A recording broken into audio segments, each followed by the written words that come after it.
Hello प्यारे बच्चों, कैसे हैं आप सब लोग। आशा करती हूँ आप लोग बहुत अच्छे होंगे। मैं हूँ आपकी हिंदी व्याकरण की अध्यापिका। हिंदी व्याकरण की कक्षा में आप लोगों का फिर से एक बार स्वागत है। तो बच्चों, आज का हमारा टॉपिक है विशेषण। ये देखिए बच्चों, आज का क्या टॉपिक है, विशेषण। तो आइए विशेषण पढ़ना शुरू करते हैं। क्या आप बता सकते हैं आपकी कक्षा कैसी है? ठीक है बच्चों, ध्यान देना जरा। आपकी कक्षा में कितनी खिड़कियां हैं, ये सब आपको बताना है। आपकी कक्षा कैसी है, आपकी कक्षा में कितनी खिड़कियां हैं और आपकी कक्षा में कितने दरवाजे हैं।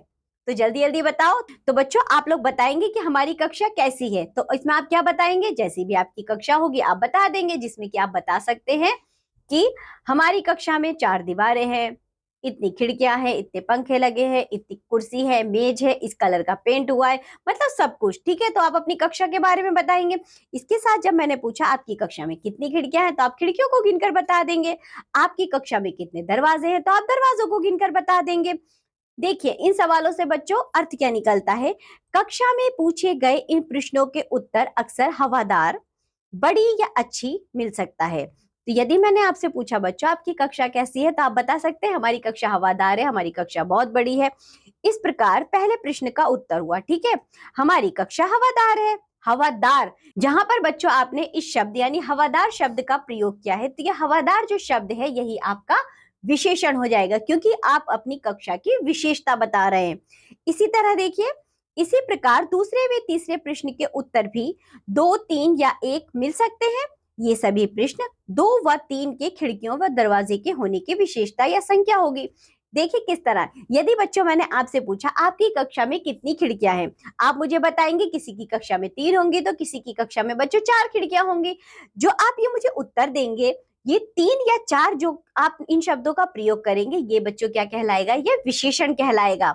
इसी तरह यदि मैंने पूछा आपसे कि आपकी कक्षा में कितने दरवाजे हैं, तो बच्चों ये क्या कहलाएगा, ये भी आपका विशेषण कहलाएगा जो आप उत्तर देंगे।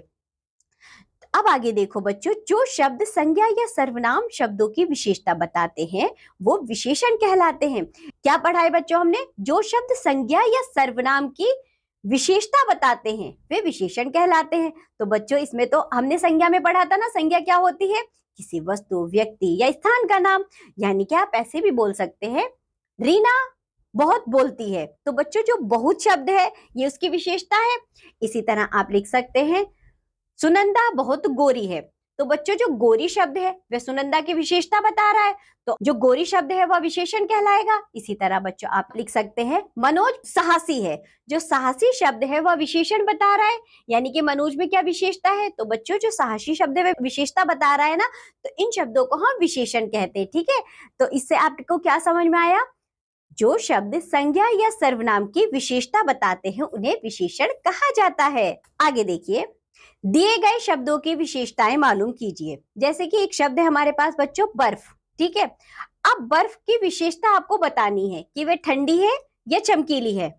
तो आप जिस भी शब्द का प्रयोग करेंगे इस बर्फ के लिए, कोई हो सकता है बच्चों का है कि बर्फ ठंडी है और कोई कह सकता है कि बर्फ चमकीली है। तो जिस शब्द का प्रयोग किया जाएगा बर्फ के लिए, तो बच्चों वह शब्द हमारा विशेषण कहलाएगा। इसी तरह दूध, अब दूध बच्चों सफेद है या गाढ़ा है, मतलब किस शब्द से आप उसकी विशेषता बताएंगे। आप दो में से कोई भी शब्द प्रयोग कर सकते हैं, तो वह शब्द इसका बच्चों दूध की विशेषता बता रहा है, इसलिए वह शब्द विशेषण कहलाएगा। इसी तरह देखो फूल, फूल बच्चों सुंदर है या लाल, पीला, सफेद, कोई भी रंग का भी फूल हो सकता है। आप कैसे, मैंने आपको कोई फूल दिखाया, अब मैंने पूछा कि बच्चों ये कैसा है, तो आप बोलेंगे फूल बहुत सुंदर है, या तो आप बोलेंगे कि ये फूल लाल है, पीला है, नीला, जो भी रंग होगा आप वो रंग बताएंगे। तो बच्चों आप जो ये विशेषता बताएंगे ना उसके फूल की, वह सभी आपके विशेषण कहलाएंगे। इसी तरह देखिए आसमान, आसमान साफ है या नीला है, ये इसकी विशेषताएं हैं।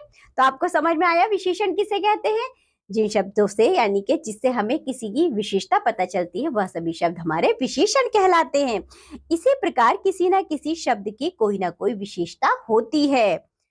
तो बच्चों आप क्या काम करेंगे, आप ऐसे कुछ और शब्द लिख कर लाएंगे जिससे ये पता चले कि ये किसकी विशेषता है। ठीक है, ये आपका होमवर्क है। तो आपको विशेषण समझ में आया ना क्या होता है, यानी कि जिस शब्द से किसी संज्ञा या सर्वनाम की विशेषता बताई जाती है वह शब्द हमारे विशेषण कहलाते हैं।